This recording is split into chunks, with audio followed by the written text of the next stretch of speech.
Hi friends, എല്ലാവർക്കും എൻ്റെ ചാനലിലേക്ക് ഹൃദ്യമായ സ്വാഗതം. അപ്പോൾ നമ്മുടെ ഓണ എക്സാം ഏകദേശം അടുത്ത് കഴിഞ്ഞു. നമ്മുടെ +1 ഇംഗ്ലീഷ് എക്സാമാണ് നാളെ. എല്ലാവരും വെൽ പ്രിപ്പയർഡ് ആയിരിക്കുമെന്നാണ് ഞാൻ വിചാരിക്കുന്നത്.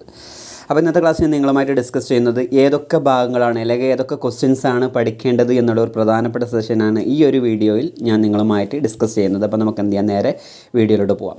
അപ്പോൾ നമുക്ക് സാധാരണ 8 മാർക്കിൻ്റെ ക്വസ്റ്റ്യനായിട്ട് വരുന്ന ക്വസ്റ്റ്യനാണ് appreciation, speech, article or essay. അതായത് അപ്രിസിയേഷൻ എന്ന് പറഞ്ഞാൽ നമുക്ക് അൺനോൺ പോയം ആയിരിക്കും. നമ്മുടെ ടെക്സ്റ്റ് ബുക്കിൽ ഏതെങ്കിലും ഒരു പോയത്തിൻ്റെ തീമുമായിട്ട് കണക്റ്റഡ് ആയ ഒരു പോയം ആയിരിക്കും നമുക്ക് ക്വസ്റ്റ്യൻ ഉണ്ടാവുക. അപ്പോൾ നമ്മൾ എന്ത് ചെയ്യുക, അപ്രിസിയേഷൻ എങ്ങനെയാണ് എഴുതാൻ പഠിക്കേണ്ടത് എന്നതിനെപ്പറ്റി നമുക്ക് നല്ലൊരു ഐഡിയ വേണം. പിന്നെ അതേപോലെ തന്നെ സ്പീച്ച് 8 മാർക്കിൻ്റെ ക്വസ്റ്റ്യൻ ആയിരിക്കും. നമ്മുടെ ടെക്സ്റ്റ് ബുക്കുമായി കണക്റ്റഡ് ആയിക്കൊണ്ടുള്ള ഒരു ടോപ്പിക് ആയിരിക്കും നമുക്ക് എന്ത് ചെയ്യുക, സ്പീച്ച് തരിക. അതേപോലെ തന്നെ എസ്സേ ഓർ ആർട്ടിക്കിൾ, രണ്ട് അതായത് നമുക്ക് ടോപ്പിക് തരും, അതിനെപ്പറ്റി നമ്മൾ എന്ത് ചെയ്യുക, ഡീറ്റെയിൽ ആയിട്ട് എഴുതുക.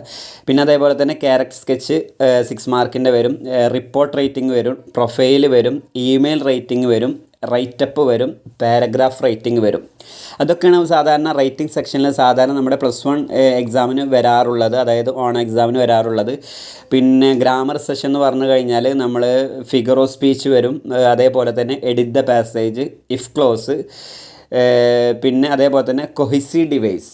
ഈ ഭാഗങ്ങളെല്ലാം നോക്കിക്കഴിഞ്ഞാൽ അതിന് അത്യാവശ്യം നമുക്ക് എന്ത് ചെയ്യാൻ പറ്റും, +1 ഇംഗ്ലീഷ് എക്സാമിന് അത്യാവശ്യം കുഴപ്പമില്ലാതെ നല്ലൊരു മാർക്ക് സ്കോർ ചെയ്യാൻ പറ്റും. ഇപ്പോൾ ഈ പറയപ്പെട്ട, അതായത് ഈ റേറ്റിംഗ് സെക്ഷൻ്റെ ഏകദേശം എല്ലാ ക്വസ്റ്റിനും എങ്ങനെയാണ് ചെയ്യേണ്ടത് എന്നുള്ളൊരു ഐഡിയ, അതായത് അതുമായി ബന്ധപ്പെട്ട ക്ലാസ് ഞാൻ ഓൾറെഡി അപ്ലോഡ് ചെയ്തിട്ടുണ്ടായിരുന്നു. അതായത് സ്പീച്ച് വന്നു കഴിഞ്ഞാൽ എങ്ങനെ എഴുതണം, അതേപോലെ അപ്രിസിയേഷൻ വന്നു കഴിഞ്ഞാൽ എങ്ങനെ എഴുതണം, അതിൻ്റെ ഒരു വീഡിയോ ഞാൻ എന്ത് ചെയ്യാം, ഈ ഒരു വീഡിയോൻ്റെ ഡിസ്ക്രിപ്ഷൻ ബോക്സിൽ ആവശ്യമുള്ളവർക്ക് എന്ത് ചെയ്യാം, അത് വാച്ച് ചെയ്യാം. എന്തെങ്കിലും ഡൗട്ടൊക്കെ ഉണ്ടെങ്കിൽ എന്ത് ചെയ്യാം, ഈ ഒരു വീഡിയോൻ്റെ കമൻറ്റ് ബോക്സിൽ വരാം. Anyway, thank you for watching my video.